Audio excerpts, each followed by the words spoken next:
The cards hit the table. 5 outlaws, one pot worth $3,000, and a sixth man nobody recognized sitting in the corner with his hat pulled low.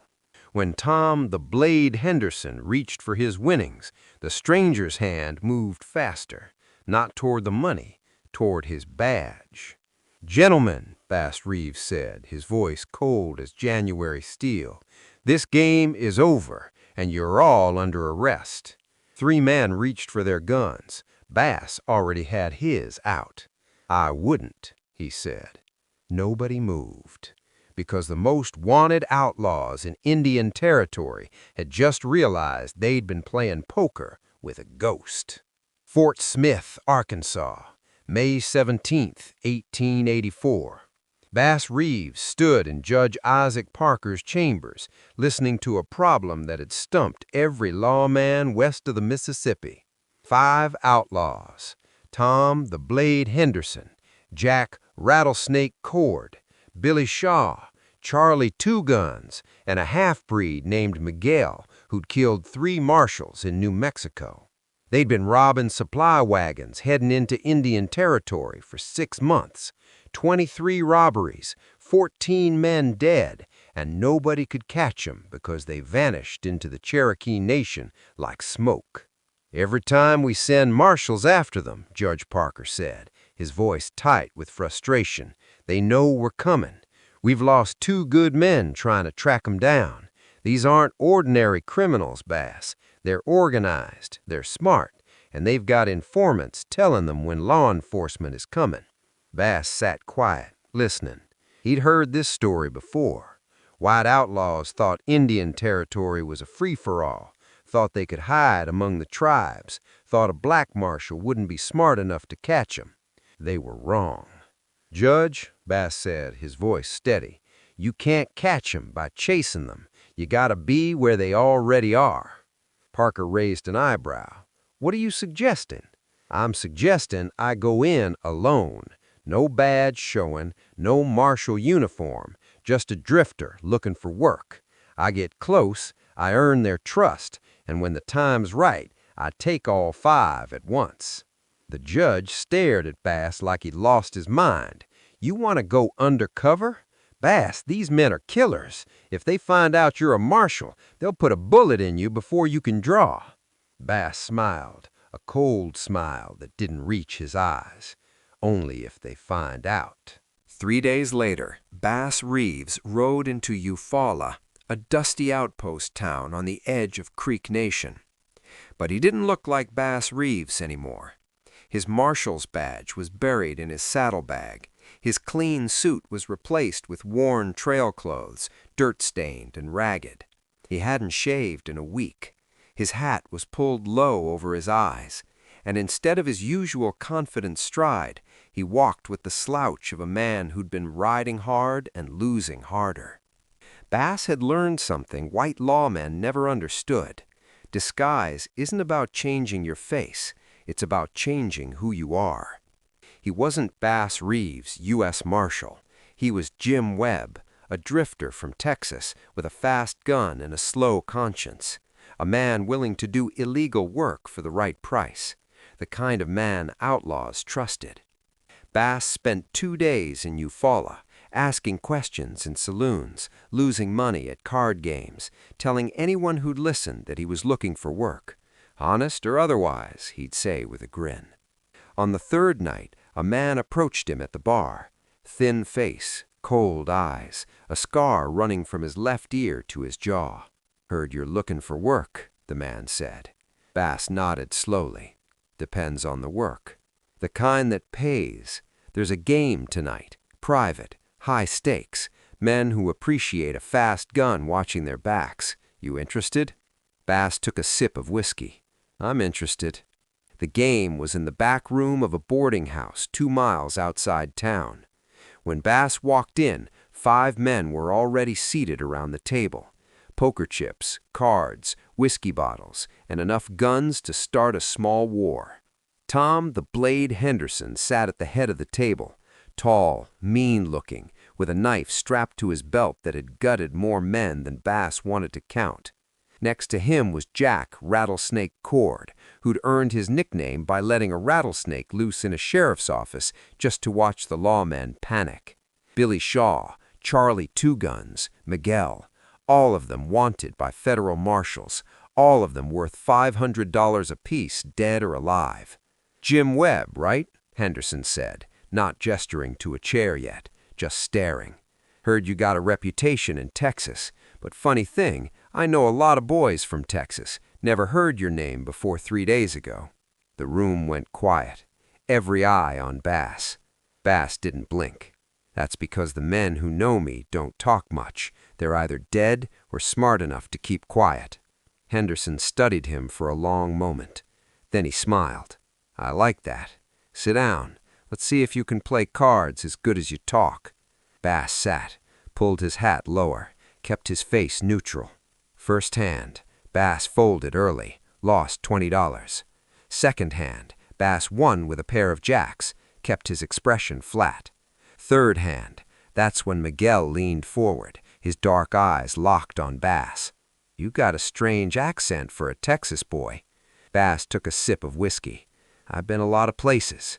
"Where exactly? El Paso? San Antonio? Abilene?" "All of 'em," Bass said calmly, "and a few places you ain't never heard of." Miguel didn't look convinced. "Who you ride with down there? I know most of the crews working Texas border country." This was the test. He could feel it. One wrong answer and this table would turn into a bloodbath. "I ride alone," Bass said, his voice steady. "Don't trust crews. Too many men running their mouths. You want to stay alive, you work solo." Henderson laughed. "Smart man. That's exactly what I tell these idiots." He slapped Billy Shaw on the back. "But you can't pull big jobs alone. That's where we come in." "Maybe," Bass said. "Depends on the job." Jack Rattlesnake Cord lit a cigarette, blowing smoke across the table. "You said you got a fast gun. Prove it." Bass set his cards down slowly. "You want me to draw on you?" "Not on me," Cord said with a grin. "On that bottle." He pointed to a whiskey bottle on the shelf 10 feet away. Every man at the table watched. This was another test. If Bass was too slow, they'd know he was lying. If he was too fast, they'd get suspicious about where a drifter learned to shoot like that. Bass stood, didn't rush, walked 3 steps to the left, giving himself a clear angle. Then, in one smooth motion, he drew his Colt .45 and fired. The bottle exploded. The room erupted in cheers. Henderson slammed his hand on the table. "God damn, that's what I'm talking about." But Miguel wasn't cheering. He was staring at Bass's gun. "That's a Colt .45 Peacemaker, nickel-plated. That's a lawman's gun." The room went dead silent again. Bass holstered the weapon slowly. "I took it off a Marshal in New Mexico. He didn't need it anymore." "You killed a Marshal?" Henderson asked, his voice suddenly sharp. "He drew first," Bass said, meeting Henderson's eyes. "I just drew faster." For 3 long seconds, nobody moved. Then Henderson started laughing. "I like you, Webb. You got balls. Sit down. Let's play some real poker." The tension broke. Cards were dealt. Whiskey flowed. But Bass knew Miguel was still watching him, still suspicious. An hour later, during a break in the game, Billy Shaw leaned over. "You really kill a Marshal?" "Yeah," Bass said flatly. "What'd he look like?" Bass didn't hesitate. He'd memorized every federal marshal operating in the territory. Tall, blonde hair, scar on his left hand, talked too much. Billy nodded slowly. "I heard about that. Marshal got killed outside Santa Fe a few months back. Guess that was you." It wasn't, but Bass knew the story, knew enough details to make it believable. "Like I said," Bass replied, "he drew first." 2 hours in, the pot grew, the whiskey kept flowing, and slowly, carefully, Bass earned their trust.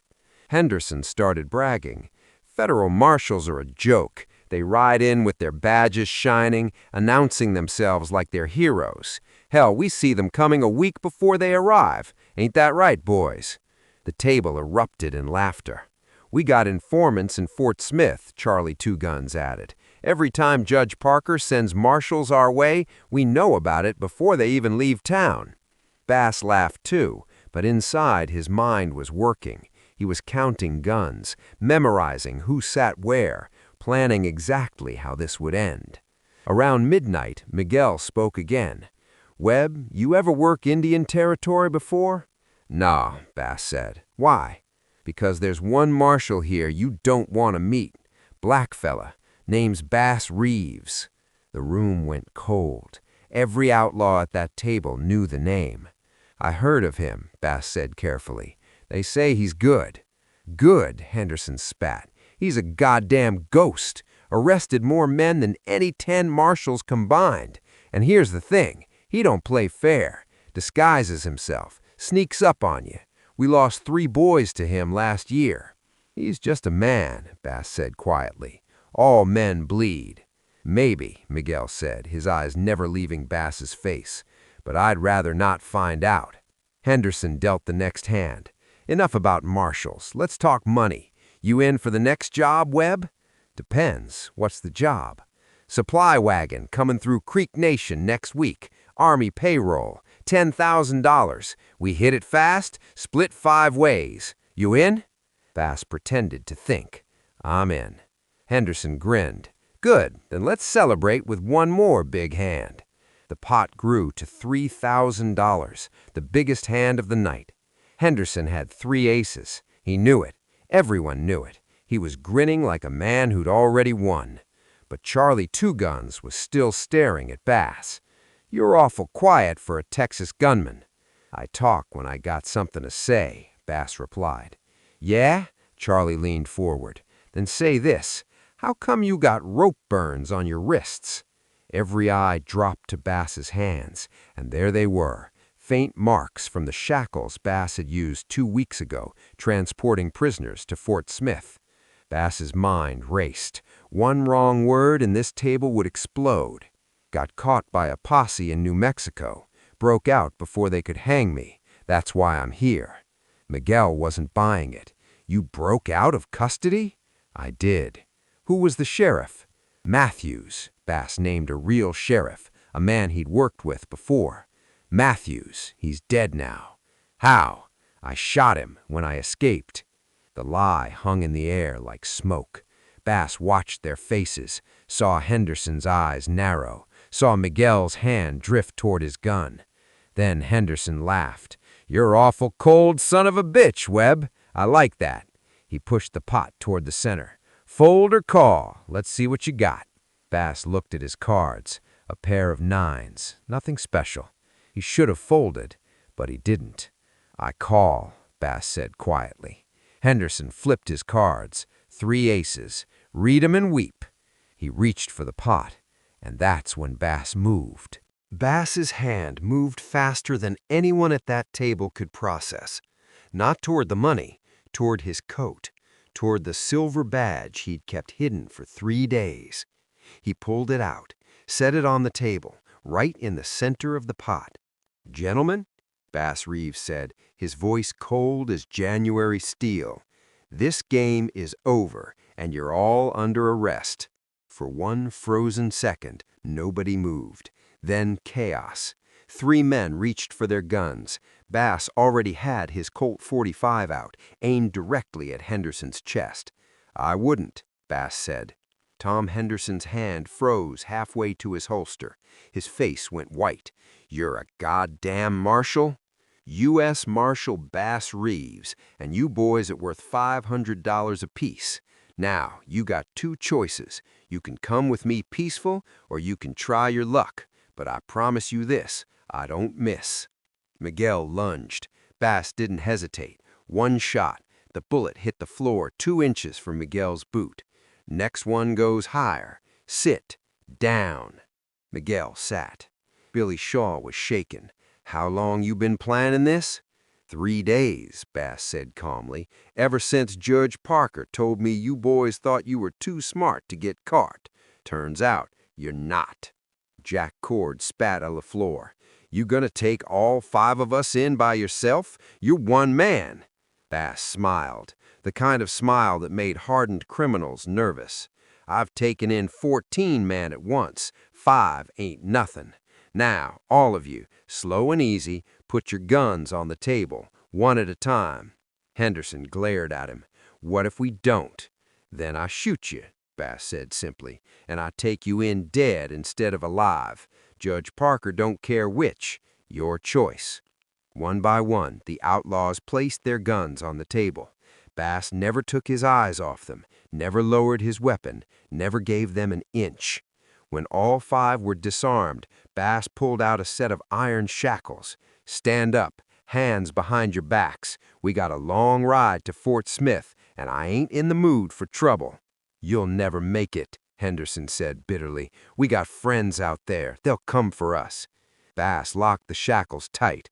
"They can try." The ride back to Fort Smith took 4 days.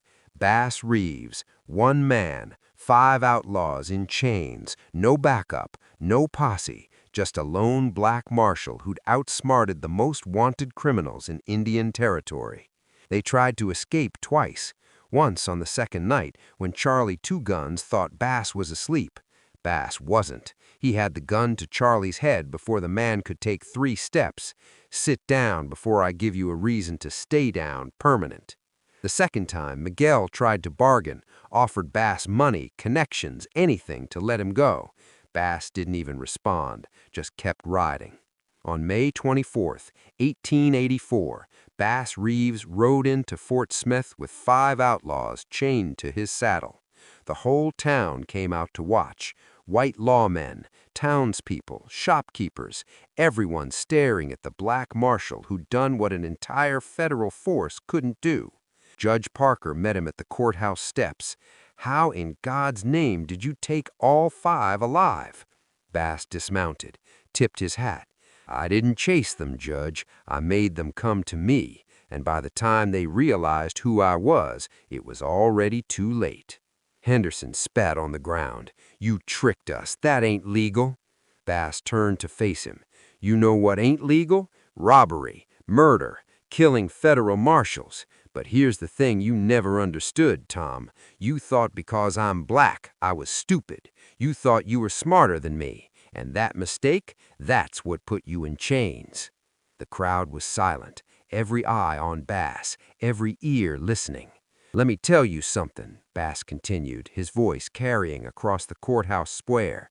"I've arrested over 3,000 men in my career. White, black, Indian, doesn't matter. I don't care what color you are. I care about the law, and the law says you boys are going to prison." Tom Henderson dropped his head. He knew it was over. Judge Parker stepped forward. "Bass Reeves, you've done what 20 marshals couldn't do. This territory owes you a debt." Bass shook his head. "I don't do this for debt, Judge. I do it because somebody's got to stand between good people and men like these. Doesn't matter if I wear a badge or a disguise. Justice is justice." The story of Bass Reeves and the poker table spread like wildfire through Indian Territory. Outlaws who'd laughed at the idea of a black marshal suddenly weren't laughing anymore. Because Bass had proven something white lawmen never believed. Intelligence, patience, and courage matter more than the color of your skin. Over the next 25 years, Bass Reeves would arrest more than 3,000 criminals. He'd track men across thousands of miles. He'd face ambushes, shootouts, betrayals. And he'd never stop bringing justice to a territory that desperately needed it. But that night at the poker table, that became legend. Because Bass Reeves didn't need a posse. He didn't need backup. He didn't need anything except his mind, his courage, and his commitment to doing what was right. The outlaws thought they were playing poker.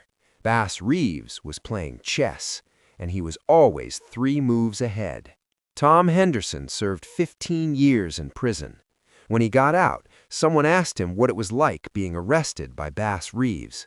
Henderson said, "Scariest thing that ever happened to me. Not because he pointed a gun at me, because when I looked at his eyes, I knew I'd already lost. We all did. We just didn't know it yet."